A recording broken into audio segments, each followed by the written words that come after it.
you very much, Jam. Thank you, thank you. Thank you very much. Thank you. Mixed emotions standing here today. Mixed emotions. First of all, on the positive side, I'm really proud to be stood here as your Labour MP for this city in a sea of Norfolk blue. Very proud indeed. Thank you. And thank you for your support. That meant a lot to me. Clearly, it got me elected, but clearly it's given you a voice down in Westminster. A voice that will stand up for the working people of this city and this country, I'd like to think. On the downside, though, I'm not too happy at the fact that I find myself with you here again facing another round of austerity. That isn't so good, but we are where we are. And what I'm going to say to you today is the fact that you've turned up, the fact that you're prepared to stand up and be counted, that defiance in itself is worth a round of applause and a cheer for yourselves to make a noise that this city can hear.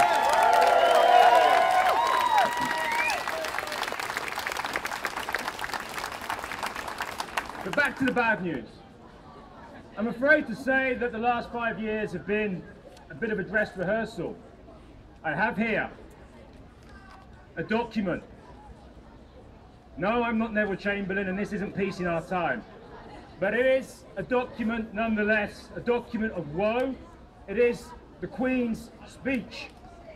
It is a document of austerity, a document of cuts, a document of attacks on civil and human rights and liberties, an attack on rights at work, an attack on the NHS, an attack on the welfare state that we as working people have fought for the past 60 years, and which we now, for our children's sake and for the rest of our society, must also stand up and defend.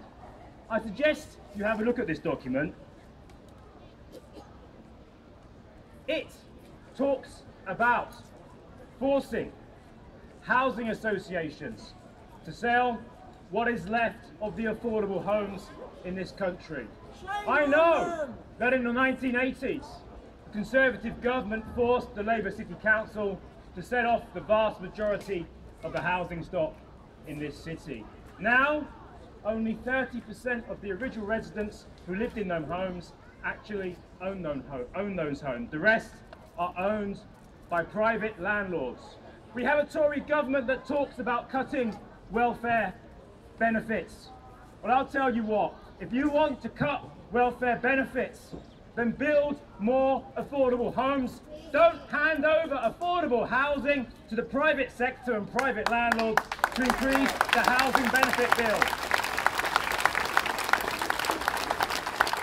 In education, it talks about more free schools and more academies. Who here is from Hewitt?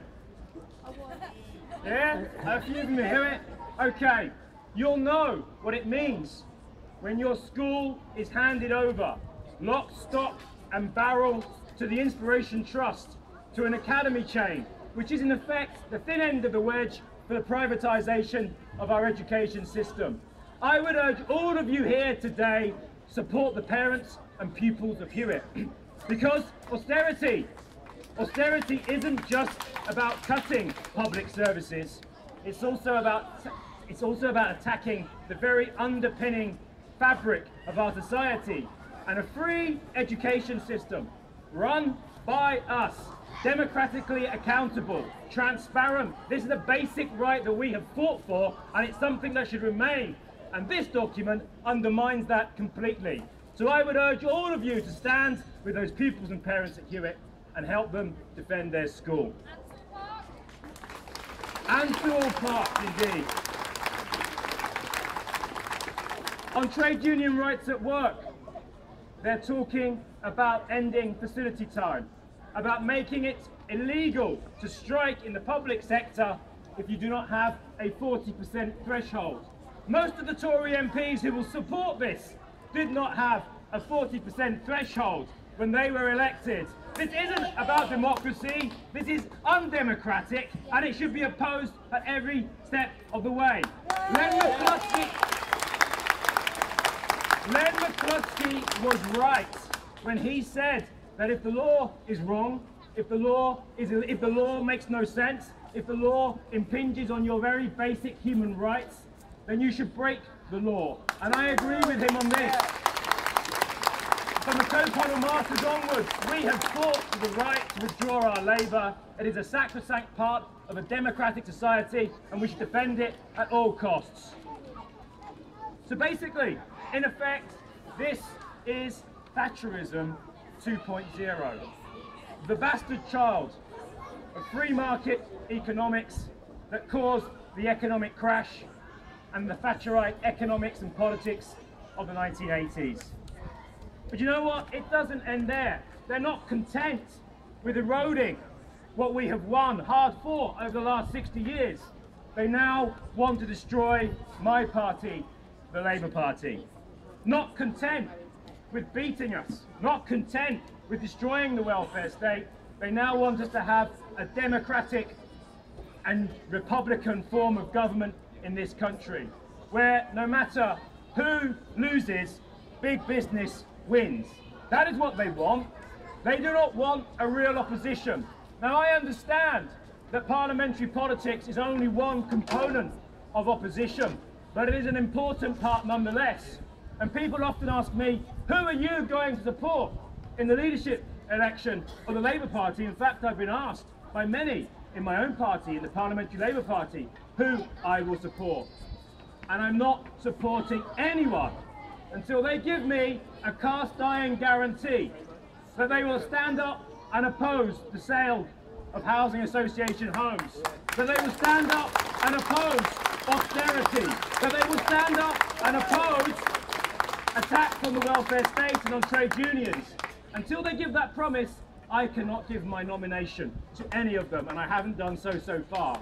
I want to see a candidate that leads the Labour Party that doesn't accept their terms, that is prepared to be a real opposition. That is what the country wants. That is what you have elected here in Norwich South, an MP who will stand up for those principles, who will make sure that the Parliamentary Labour Party and the Labour Party itself tries to do the same as well.